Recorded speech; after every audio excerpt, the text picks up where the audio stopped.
হাসনাবাদে আক্রান্ত হলেন পুলিশ। ধর্ষণের অভিযোগে তদন্ত করতে গিয়ে আক্রান্ত পুলিশ।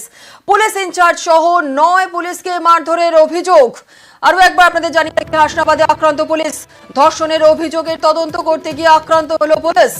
পুলিশ ইনচার্জ সহ 9 পুলিশকে মারধরের অভিযোগ। হাসনাবাদের খড়মপুর এলাকার ঘটনা। রয়েছেন আমাদের প্রতিনিধি অনুপম, সরাসরি চলে যাব অনুপমের কাছে। অনুপম, পুলিশের ওপর চড়াও, পুলিশকে মারধরের অভিযোগ উঠছে, ঠিক কি ঘটনা ঘটেছিল? কারা মারধর করেছে পুলিশকে?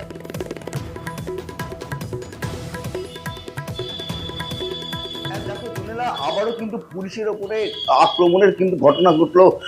তার কারণ হচ্ছে এই যে হাসনাবাদ, বসিরহাটের যে হাসনাবাদ, এই হাসনাবাদ থানার অন্তর্গত যে মুরাইশা আউটপোস্টে একটি ধর্ষণের মামলা হয় কালকে। সেই ধর্ষণের মামলার তদন্ত করতে গিয়েছিল গভীর রাতে এই মুরাইশা আউটপোস্টের ইনচার্জ ভরতকর সহ বেশ কয়েকজন পুলিশ কর্মী। এবং যখনই সেই যার বিরুদ্ধে অভিযোগ সেই ব্যক্তির বাড়িতে যখন যায়, তখন সেই ব্যক্তি, তার পরিবার এবং তার যেসব সঙ্গীরা রয়েছে তারা পুলিশকে ঘিরে ধরে বেধড়ক মারধর করে, লাঠি সোঁটা এবং লোহার রড দিয়ে বেধড়ক মারধর করে। এবং সেখানেই কিন্তু আহত হয় এই পুলিশ যে ইনচার্জ ভরতকর সহ মোট 9 জন কিন্তু আহত হয়। এবং তাদেরকে পরবর্তী সময় তাদেরকে উদ্ধার করে টাকি গ্রামীণ হাসপাতালে নিয়ে যাওয়া হয় এবং তাদেরকে সেখানে চিকিৎসার পর প্রায় 3 ঘন্টা তাদেরকে অবজারভেশনে রাখা হয় এবং তারপরে তাদেরকে ছেড়ে দেওয়া হয়। এবং পুলিশ মারফত আমরা যেটা জানতে পেরেছি, আজকে বেশ কয়েকজনের এক্সরে করতে হবে এবং ওই সিটি স্ক্যানও করতে হবে। এবং এরপরেই কিন্তু ঘটনাস্থলে যে খড়মপুর এলাকা যেখানে এই ঘটনা ঘটে, সেই ঘটনাস্থলে কিন্তু হাসনাবাদ থানার বিশাল পুলিশ ঘটনাস্থলে যায় এবং 2 জনকে ভোর রাতে গ্রেপ্তার করে পুলিশের উপরে আক্রমণের ঘটনায়। এবং আরো বেশ কয়েকজনকে কিন্তু পুলিশ খুঁজে বেড়াচ্ছে এবং যার বিরুদ্ধে এই যে ধর্ষণের অভিযোগ, তিনিও কিন্তু এই মুহূর্তে কিন্তু নিখোঁজ, তাকেও কিন্তু পুলিশ খুঁজে বেড়াচ্ছে। টোটাল ঘটনায় কিন্তু এই মুহূর্তে কিন্তু এলাকায় কিন্তু রীতিমতো উত্তেজনা হয়ে রয়েছে এবং ঘটনাস্থলে কিন্তু এখনো কিন্তু পুলিশ আছে।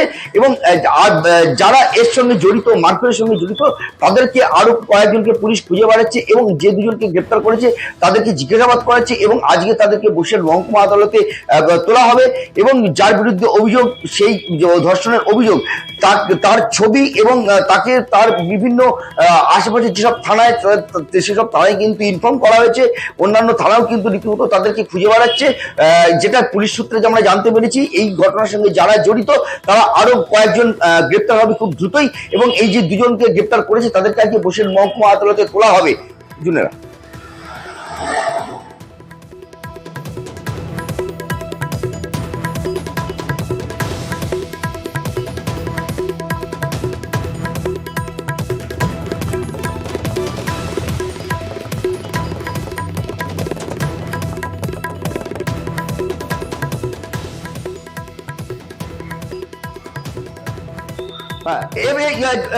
এর মধ্যে আরো একটা ঘটনা বলে রাখি, এই যে রাজ্যে কিন্তু এই মুহূর্তে কিন্তু পুলিশের বিরুদ্ধে কিন্তু নানান রকম কিন্তু অভিযোগ উঠছে, কিন্তু পুলিশ কিন্তু যথেষ্ট তৎপর।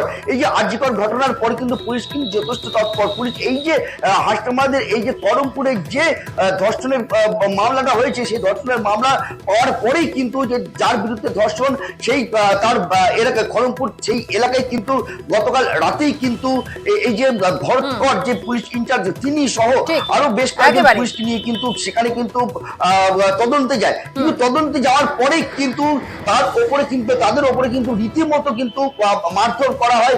এই যার বিরুদ্ধে অভিযোগ, সে, তার পরিবার এবং তার যেসব সঙ্গীরা রয়েছে তারা কিন্তু পুলিশকে ঘিরে ধরে লাঠি সোঁটা এবং রড নিয়ে কিন্তু বেধড়ক মারতে থাকে। তারা কিন্তু সেখানে লুটিয়ে পড়ে এবং পরে অন্যান্য পুলিশ তাদেরকে গিয়ে উদ্ধার করে এবং টাকি গ্রামীণ হাসপাতালে নিয়ে গিয়ে তাদেরকে চিকিৎসা করা হয়। এবং এই ঘটনায় কিন্তু এলাকায় কিন্তু রীতিমতো ধন্যবাদ অনুপম।